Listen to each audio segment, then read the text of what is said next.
Hello दोस्तों, कैसे हो आप सभी। आज मैं आपके लिए कहानी लेकर आई हूँ। अरे वाह, देवरानी पर तो बड़ा रूप चढ़ा है। आज सविता पैकिंग करने लग रही थी। एक हफ्ते पहले देवरानी के मुग्धा का फोन आया था। भाभी, बिटिया की शादी है, अगर हो सके तो पूरे परिवार के साथ आना।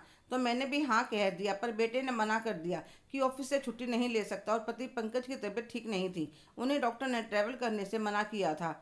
तो मैंने अपनी पैकिंग कर ली। पंकज जी कहने लगे, सविता, पूनम के लिए कुछ अच्छा सा गिफ्ट ले लेना। तो मैंने एक सोने का हार, दो भारी भारी साड़ियाँ ले ली और मन में सोचने लगी, सब देखते रह जाएंगे। इनको अपने छोटे भाई से काफ़ी लगाव था। परवीन इनका सगा भाई नहीं था, वह मेरे ससुर जी के ताऊजी का पोता था। पर पास में रहने से मिलना जुलना होता रहता था, तो दोनों भाइयों का आपस में काफ़ी लगाव हो गया था। आमने सामने ही मकान था। जब मैं ब्याह कर आई, 20 साल का था परवीन। पढ़ाई लिखाई में उसकी नीयत नहीं थी। उसके पापा की घर में ही परचून की एक छोटी सी दुकान थी, वह उसमें ही बैठता था। पंकज की बढ़िया नौकरी थी, ससुर जी भी बढ़िया कमाते थे। मैं कोलकाता के रहने वाली थी, पढ़ी लिखी थी, फिर भी ससुराल में आते ही रस बस गई। पंकज के दो बड़ी बहनें थी, जो जल्दी जल्दी आती जाती रहती थी। साल भर के अंदर ही मैंने एक प्यारे से बेटे को जन्म दिया, तो घर में खुशियां भर गई। उन दिनों काम करने वाली ज़्यादा नहीं होती थी। दोनों नंदे जापे पर आई, पर मैंने देखा मेरी सासू माँ जब देखो परवीन की माँ को घर का काम करने के लिए बुला लेती और वह आ भी जाती। सासू माँ कभी उन्हें कुछ बचा हुआ खाने पीने का सामान, कभी एक दो बार पहनी साड़ी दे देती। परवीन के भी दो बड़ी बहनें थी, जिनकी शादी हो चुकी थी। अब घर में पैसों की कीमत देखकर मेरे मन में भी अहंकार का नाग फन उठाने लगा था। साल बाद ही परवीन की शादी भी तय हो गई। तो मैंने सासू माँ से पूछा, मम्मी जी, कहाँ की रहने वाली है लड़की। तो उन्होंने मुझे उसकी फ़ोटो दिखाई, एकदम काली दुबली पतली सी थी। तो मैंने कहा, चाची जी ने इसे पसंद कैसे कर लिया। अरे शुक्र मना, उस निकट्ठू को कोई अपनी लड़की दे रहा है। बिन माँ बाप की बेटी है, मामा मामी शादी कर रहे हैं। पर प्रवीण को मुग्धा पसंद नहीं थी, पर पिता के डर के मारे कुछ बोल ना सका। मुग्धा ब्याह कर आ गई। चाची जी तो अपनी बहू की तारीफ करती नहीं थकती थी। सारा काम संभाल लिया। हाथों में तो अन्नपूर्णा माँ का आशीर्वाद है। इतना स्वाद है कि खाने वाले का पेट भर जाए पर मन नहीं भरे। एक दो बार मैंने भी खाया था, तो उंगलियां चाटती रह गई।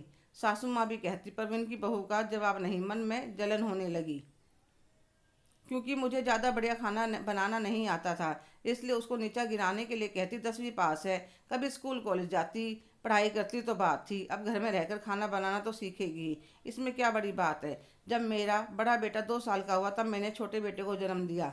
अब की बात जो होने पर सासू माँ मुग्धा को बुला लेती थी। वह बड़ी तेज़ी से सफाई से काम करती थी, सब तारीफ करते।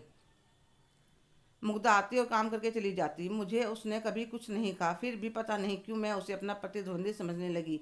ना शकल, ना सूरत, ना पैसे वाले परिवार से है, फिर भी जब देखो सब तारीफ करते रहते हैं। सब खूब तारीफ करते, पर प्रवीण आंख उठाकर भी नहीं देखता। अब तो पीने भी लगा था। उसका व्यवहार देखकर चाचा चाची अपने आप को मुग्धा का गुनहगार समझते और थोड़े ही समय के अंतराल पर दोनों चल बसे। जब माँ बाप दोनों छोड़कर चले गए, तब प्रवीण को अपनी गलती का एहसास हुआ और वह धीरे धीरे अपनी जिम्मेदारियां संभालने लगा। कुछ समय बाद पंकज का तबादला मुंबई हो गया। मैं अपने बच्चों के साथ मुंबई चली गई। सास ससुर वहीं थे। वह कहने लगे, हमारा तो यहीं मन लगता है। शुरू शुरू में तो साल भर में चक्कर लगा लेते। सासू माँ और ससुर जी के पास नंदे आती जाती रहती थी।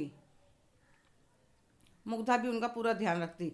अब परवीन भी मुग्धा को पसंद करने लगा था। उसके गुणों के सामने रंग रूप का कोई वजूद नहीं रहा।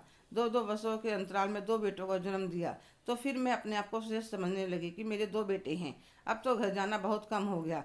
पंकज बच्चों को छुट्टियों में कहते तो बच्चे कहीं और घूम के आने की जिद करने लगते। मुझे भी अकेले रहने की आदत पड़ गई थी। कभी किसी को आने के लिए ना कहती, कभी पंकज कह भी देते तो मैं मना कर देती। मुझसे नहीं होती मेहमान नवाजी। किसी की बड़ा बेटा पढ़ाई करने के लिए अमेरिका गया, वहीं नौकरी लग गई और अपनी पसंद की लड़की से शादी कर ली। पंकज के सारे अरमान मन की मन में रह गई। छोटे बेटे ने भी कोर्ट मैरिज कर ली। पापा क्या रखा है फिजूल खर्ची करने में। पूरी रात बीते पलों को याद करती रही। सुबह सवेरे हल्की सी झपकी लग गई तो पंकज ने जगाया, उठो सविता, फ्लाइट छूट जाएगी। तो मैं जल्दी से उठकर तैयार होने लगी। इतने में मेड ना कर नाश्ता बना दिया। नाश्ता करते करते मैंने उसे सारे काम समझा दिए। बेटा बहू कहने लगे, मम्मी हम संभाल लेंगे, आप जल्दी करो। फिर वह मुझे फ्लाइट में बिठाने आ गए। मम्मी शादी एंजॉय करना। फ्लाइट में सीट पर बैठने के बाद सोचने लगी, कितने साल हो गए सबसे मिले हुए। सास ससुर के जाने के बाद मकान की जिम्मेवारी परवीन और मुग्धा को देकर आ गई थी। पंकज का मन नहीं था कि पुश्तैनी मकान बेचा जाए, इसलिए उन दोनों को कह दिया कि तुम ध्यान भी रखना और इस्तेमाल करना हो तो कर सकते हो। नंदों को भी आने के लिए कभी नहीं कहा। साल भर में एक राखी पर कोरियर आता था। पंकज का बहुत दिल करता था, पर वह पत्नी और बच्चों के भाव देखकर कभी किसी को आने के लिए नहीं कहता। सोचते सोचते दिल्ली एयरपोर्ट आ गया। बाहर निकली तो प्रवीण की छोटी बेटी रूही खड़ी थी। नमस्ते ताई जी, मैं रूही आपको लेने आई हूँ।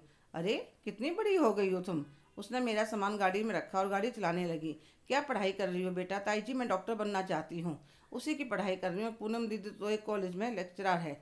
मन में एक टीस उठी, मुग्धा ने तो अपनी बेटियों को बड़ा काबिल बनाया है। इतने पैसे कहाँ से लाई परवीन? की तो छोटी सी परचून की दुकान थी, ऐसा कौन सा खजाना मिल गया? मैं तो सोच ही रही थी कि गाड़ी एकदम से रुकी तो देखा घर आ गया। गाड़ी से उतरी तो रोही बोली, चलिए ताई जी सामान मैं निकाल कर अंदर रख दूंगी। जैसे ही सविता घर के अंदर गई तो मुग्धा भाग कर आई और प्रणाम कर गले लग गई। कैसी हैं भाभी जी आप? और कोई नहीं आया? अरे वह बच्चों की छुट्टी नहीं मिली। कोई बात नहीं, आप आइए।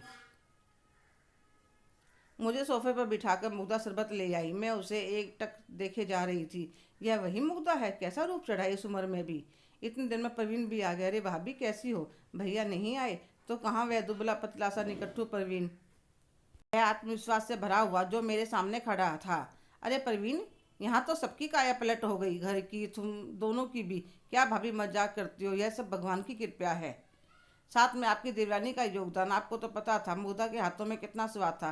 पहले छोटा सा ढाबा खोला था, फिर काम बढ़ गया तो मैं भी इसके साथ काम में ही साथ में लग गया। फिर यहाँ कॉलेज खुल गया तो मैं थोड़ी थोड़ी जगह लेकर कहीं पीजी बना लिए। ऊपर बच्चों के रहने के लिए कमरे और हॉल में नीचे खाने का बना दिया। बच्चे बाहर के खाने से ज़्यादा घर का खाना पसंद करने लगे। बहुत साल दिन रात मेहनत करी सबने, तब जाकर आज यह दिन आया। इतने में मुग्धा नाश्ता ले आई। अरे मुग्धा, तुम्हारी नंदे नहीं आई? नहीं भाभी जी, बस आने वाली हैं चारों दीदी। तो क्या तुमने पंकज की बहनों को भी बुलाया है? लो भाभी जी, यह भी कोई बात हुई? सारी दीदी एक जैसी हमारे लिए राखी पर छुट्टियों में आती रहती हैं। थोड़ी देर में प्रवीण की बहनें रियासिया, पंकज की बहनें सुमन और सौम्या अपने पूरे परिवारों के साथ आ जाती हैं। एक बार तो मुझसे बात करके मुग्धा के साथ लग जाती हैं। सब खूब खा पी कर चादर बिछाकर ढोलक लेकर बैठ जाती हैं। खूब गीत गाती हैं, नाचती हैं। मेरी नंदे ना तो मुझसे नाराजगी दिखा रही थी ना अपनापन। सारे बच्चे भी मुग्धा को मामी मामी कहकर पुकारने में लगी थी। अगले दिन की शादी थी। मुग्धा के मामा का बेटा बहू भात लेकर आए थे। सच चारों तरफ प्यार खुशहाली की खुशबू फैली पड़ी थी। आज मुझे समझ में आ रहा था कि आज़ादी के चक्कर में मैंने क्या खो दिया। मुग्धा ने अपने व्यवहार और प्यार से अपने तो अपने पराये भी अपने कर लिए थी। रात को बैंकेट हॉल में शादी, सबने मिलकर सारा काम संभाल लिया। बेटी विदा हो गई, सब घर आ गए। मुग्धा ने कहा, आप सब बैठिए, मैं चाय नाश्ते का इंतजाम करती हूँ। क्यों भाभी, आप भी तो पूरी रात जगी हो। चलो सब मिलकर काम करें, फिर आराम करेंगे। सबके साथ काम करने से काम चुटकियों में हो गया। आराम करने के बाद सब चलने की तैयारी करने लगे तो सविता चारों नंदों को, प्रवीण और मुग्धा को मुंबई आने को कहा कि मुझे अपनी गलती का एहसास हो गया है कि गुच्छों से अलग हुए फलों की कोई कीमत नहीं होती। तो साई नंदे कविता सविता के गले लग जाती हैं और अगले महीने हम सब मुंबई आएंगे। मुझे फ्लैट में बिठाने के लिए मुग्धा, प्रवीण, उसकी बेटी तीनों आते हैं। फ्लाइट में बैठने के बाद सविता सोचने लगी कि अगले महीने जब सारा परिवार आएगा तो कितनी रौनक हो जाएगी घर में। सच, आज तक मैं कितनी गलत थी जो सारे रिश्तों से दूर रही, पर अब नहीं। अब अपने बच्चों को भी रिश्तों की अहमियत समझाऊंगी ताकि वह भी इस प्यार की डोर से बंध सकें। हेलो दोस्तों, कैसे हो आप सभी? आज की कहानी आपको कैसी लगी कमेंट करके ज़रूर बताइएगा। अगर आप मेरे चैनल पर नए हैं तो प्लीज़ लाइक, शेयर, सब्सक्राइब करना ना भूलें। धन्यवाद।